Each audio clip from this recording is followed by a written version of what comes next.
Qu'est-ce que le parent doit faire pour motiver l'enfant à aimer l'école? Ça veut dire quoi concrètement? Quelles sont les actions à mener par le parent pour motiver l'enfant à aimer l'école? C'est de ça qu'on doit parler aujourd'hui. Salut et bienvenue, moi c'est Blanche, éducatrice. Ici, je vous accompagne dans le processus d'éducation de vos enfants en vous donnant des conseils qui vont vous permettre de bien jouer votre rôle dans l'éducation, favorisant par la suite leur réussite scolaire, professionnelle et émotionnelle. Donc, si tu es nouveau ou nouvelle, je t'invite à t'abonner, à activer la cloche de notification pour ne pas manquer d'autres vidéos. Surtout, partage la vidéo pour informer d'autres personnes. Dans la vidéo précédente, je vous ai dit votre rôle dans l'éducation de vos enfants. Le premier rôle était d'aider l'enfant à trouver une motivation profonde à aimer l'école. Je vais commencer par vous donner la définition du mot motivation et par la suite vous dire les actions à mener pour pouvoir motiver vos enfants à aimer l'école. C'est donc quoi la motivation? La motivation est une force intérieure ou extérieure qui pousse un individu à agir, à sortir de sa zone de confort pour aller chercher des solutions à ses problèmes. Cependant, la motivation peut être intrinsèque ou extrinsèque. Elle est intrinsèque dans la mesure où ce qui nous pousse à agir, c'est nous-mêmes. Nous agissons pour notre propre plaisir, pour notre bien. Et elle est extrinsèque au cas où nous agissons pour faire plaisir à quelqu'un d'autre. C'est cette personne qui nous influence, qui nous pousse à agir. Je vais prendre un exemple pour vous faire comprendre la chose. On a deux enfants là qui sont en train de laver leurs habits. On demande au premier, pourquoi est-ce que tu laves tes habits? Il répond, je lave mes habits parce que je veux être propre. Là, on voit clairement que l'enfant lave ses habits pour son propre bien. Ce qui lui pousse à laver ses habits, c'est lui-même, il veut être propre. Ici, la motivation est intrinsèque. Au second enfant, on lui demande, pourquoi est-ce que tu laves tes habits? Et il répond, je lave mes habits parce que si je ne le fais pas, ma mère doit me couper. Donc ici, l'enfant lave ses habits pour faire plaisir à sa mère, pour être à l'abri des coups de fouet. Donc, il est influencé par sa mère et il n'agit donc pas par sa propre volonté. Donc, la motivation est extrinsèque chez celui-ci. Ce que je veux vous faire comprendre par là, c'est que chez les enfants du bas âge, la motivation ne peut être que extrinsèque. Ça veut dire ne peut provenir que d'une force extérieure. Et cette force extérieure, c'est vous, les parents. Parce que il n'est pas encore réfléchi, il ne sait pas les conséquences de ses actes. Donc, pensez-y et mettez-y en application. Maintenant, quelles sont les actions que vous, en tant que parent, vous devez mener au quotidien pour pouvoir motiver votre enfant à aimer l'école? Je tiens à vous rappeler ici que tout est centré sur les promesses. Oui, ce sont les promesses qui vont motiver votre enfant à aimer l'école. Quand je parle des parents, il ne s'agit pas seulement de la mère. Je parle des deux, du père et de la mère, pour les couples qui sont ensemble, quoi.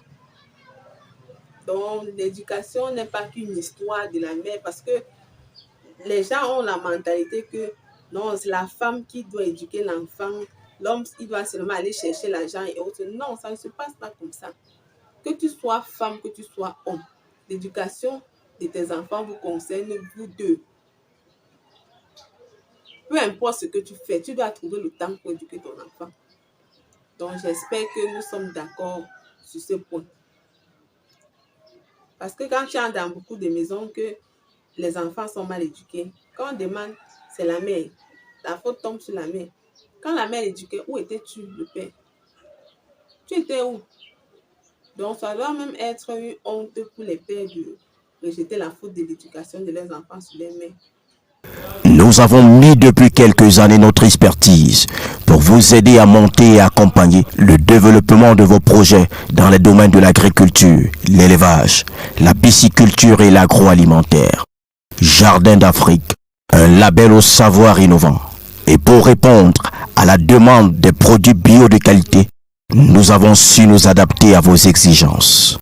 Puis dans le temps, est née cette institution de formation basée à Bafoussam avec à l'idée bâtir des génies. Jardin d'Afrique, pensez, nous réalisons pour vous. Parlant de promesses, quelles sont les promesses que vous pouvez faire pour susciter chez vos enfants le goût de l'école? Bon, je vais d'abord prendre le cas des tout petits. Les tout petits du primaire. Vous savez, les tout petits, ils aiment manger, ils aiment se balader, aller au manège, tout ça. On sait qu'à l'école primaire, tous les vendredis, il y a contrôle. Ce que tu peux faire pour motiver ton enfant, c'est que au début de la semaine, le lundi, tu dois dire à l'enfant ceci. Si tu as peut-être 17 de moyens au contrôle, je prépare ton plat préféré. Ou bien, je t'amène au manège pour que tu joues avec tes jouets que tu aimes bien. Bref, tu es avec l'enfant tout le temps et tu sais ses désirs permanents. Donc, tu cibles un désir et tu mets en avant. Une fois que tu lui as fait la promesse, à côté de ça, tu dois préparer une sanction. Au cas où il n'a pas les 17 de moyens comme convenu, si c'est un enfant qui a peur du fouet, la sanction sera le fouet. Si c'est un enfant qui aime par exemple visionner, sa sanction sera de lui priver un peu de la télé. Donc, c'est là pour lui faire comprendre qu'il n'a pas le choix. Il faut qu'il fasse tout pour avoir ces 17 de moyens. Et vous savez, avec les enfants, le plus difficile n'est pas de promettre, mais de respecter sa promesse. Vous savez, l'enfant n'oublie pas. Une fois que vous promettez et que vous ne réalisez pas, la prochaine fois que vous faites une promesse, il prend ça pour un jeu. Il ne vous considère plus. Il ne vous prend plus au sérieux. Et ce n'est pas bon. Donc, il faut faire des promesses à la hauteur de vos réalisations. L'essentiel n'est pas de promettre un gros truc. Non, non, non. Mais de faire des petites promesses que vous pouvez réaliser dans un temps réduit. Donc, ce sont même la réalisation de ces promesses-là qui vont faire en sorte que la prochaine fois, quand vous allez faire une promesse, l'enfant sera excité à mieux faire. C'est ça qui va lui booster. Et maintenant, pour des enfants du secondaire, ici, on va pousser la promesse un peu plus loin. Vous savez, les enfants du secondaire sont déjà un peu éveillés, ils ont déjà certaines envies. Pour les enfants du secondaire, vous pouvez leur dire, par exemple, si tu passes le bac, si vous êtes un parent qui a les moyens et qui a le désir de lui faire aller fréquenter à l'étranger, vous pouvez lui faire cette promesse pour booster l'enfant. Parce que l'essentiel ici, c'est d'amener l'enfant à mieux faire pour vous apporter les résultats. Et aussi, les enfants du secondaire ont déjà une vision claire de ce qu'ils aimeraient faire. Bref, ils ont un rêve. Dans les vidéos à venir, je vais vous dire comment est-ce que vous allez faire pour déceler le talent inné chez l'enfant et chercher à l'orienter dans ce sens. Donc, motiver l'enfant ici reviendra aussi à déceler ce talent et parfois lui amener dans des endroits où des gens font déjà ce qu'il aspire faire. C'est très motivant, je vous assure. Par exemple, moi, quand j'étais en seconde, moi, je rêvais d'être coiffeuse. Ce que ma mère faisait souvent, c'était quoi? Pendant les vacances, elle m'envoyait faire la coiffure. Souvent, comme ça, on sortait et on allait dans les grands salons de coiffure, on voyait un peu comment ça se passait. Et ça me plaisait beaucoup, ça m'a beaucoup motivée.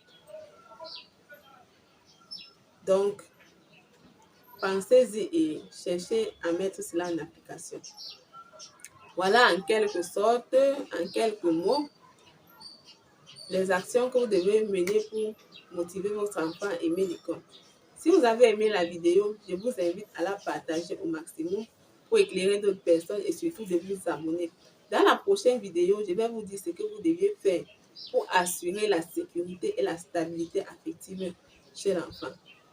Portez-vous bien et n'oubliez pas que un enfant éduqué égale une prison fermée.